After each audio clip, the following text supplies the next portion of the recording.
Welcome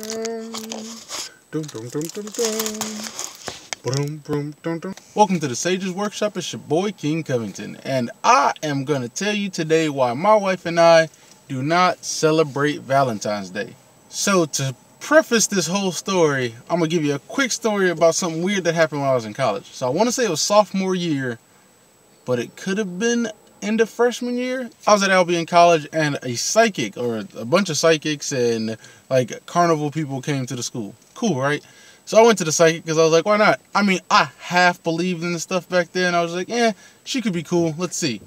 So I go sit down with her. All she asked was for my cell phone. Like, she said, turn it off, and then hand it to her. So I did. And then she like immediately started ripping into me. She was just like, hey, you and your mom don't like each other. And I was like, oh, that's not. She was like, no, you love each other, but you don't like each other. I was like, all right, fair enough. Like, you called that one out that was pretty weird. But, you know, carry on. She was like, you talk a lot. And I was like, all right, you know, fair again. I do talk a hell of a lot. So I'm just listening. I'm just like, all right, cool. You know, strike two. Good for you, lady. I think you might just be guessing. Then I think she led with like, you've been to schools in 3 different states. And I was like, all right, you know, that's a little more odd. But yes, I've been to a school in Michigan. I've been to schools in Massachusetts as well as Connecticut. So I was like, all right, you know, it's okay. Fair enough.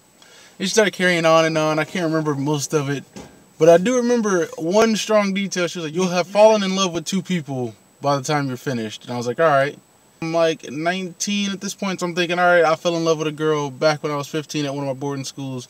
My first girlfriend, Keisha, she was great. I remember that. So I was like, all right, so that's one. And then, but she was like, yeah, you only have one more person to fall in love with, and then you'll be married. And she said, you're gonna live in North Carolina specifically. And I was like, why North Carolina? I've never been to North Carolina. So you're gonna live in North Carolina on the coast. And I was like, all right, that's a little weird too, but cool. You know, nothing's wrong with North Carolina as far as I knew. Lived on the coast. And she's like, and the girl you marry is gonna, like, she smiles a lot and be like a tall girl. And I was like, all right, fair enough. You know, rather specific, but you know.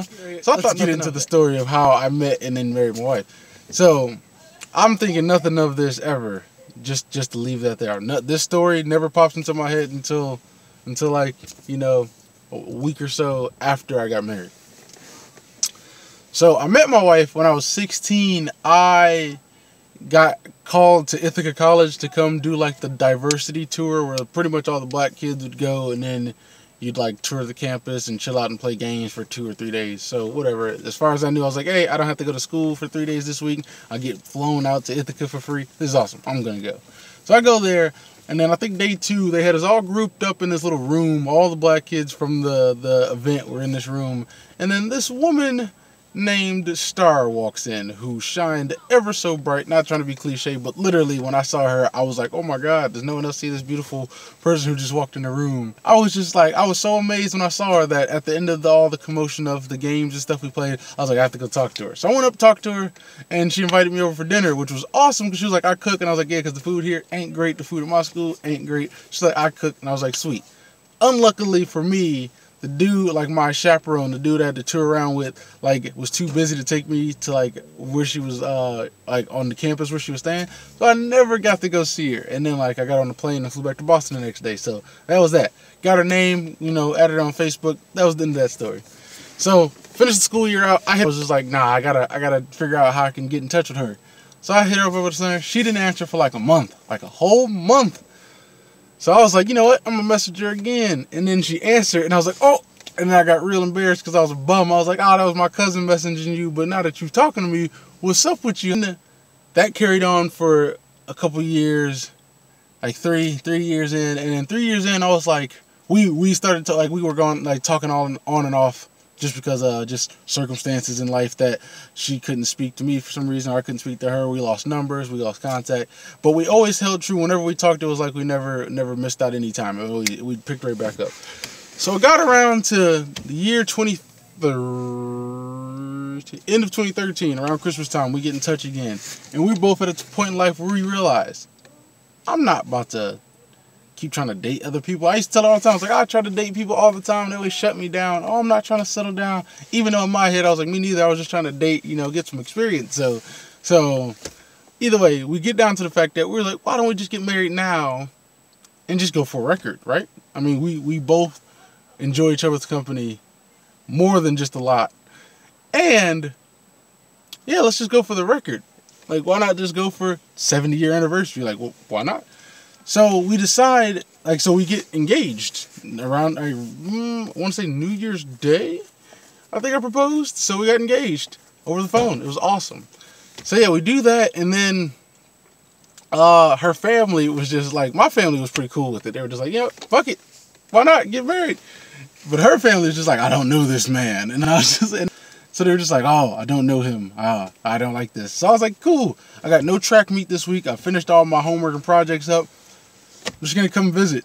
So I was just like, all right, so cool. We're just like, I'm gonna go to North Carolina. So I tell all my friends, I was like, I'm getting married this week because A, her family just doesn't believe it's happening, and B, she also told me that when I came down, there'd be no poontang until after we were married, even though we'd already agreed to get married. So I was like, well, let's just get married now. She was cool with that.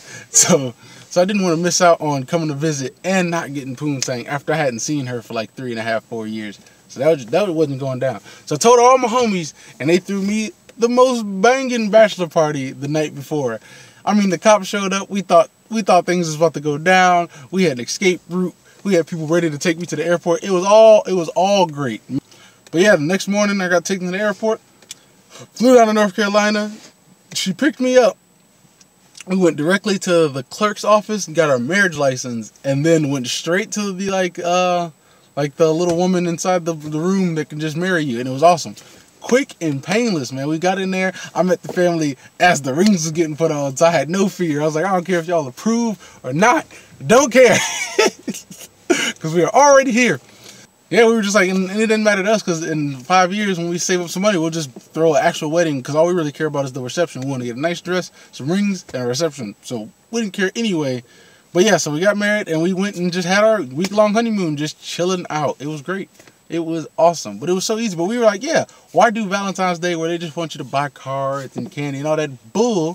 So we'll make our wedding on February 11th, and we'll just celebrate that. We don't need to celebrate Valentine's Day. And then when people ask, we'll always have the perfect excuse. Oh, you're not celebrating Valentine's Day? No, my anniversary is on the 11th. It's way better than Valentine's Day. Don't need roses. Who wants roses for Valentine's Day anyway, bro? Them things stink. They don't even smell good. And you buy dead roses for people. You get them, you cut and delivered, or you go pick them up. They're already dead. You didn't get them. Come on now. You didn't get them a rose bush. Quite the story to tell. I hope you all enjoyed it. And leave a like, comment, subscribe, and thank you for venturing into the Sage's Workshop. Peace.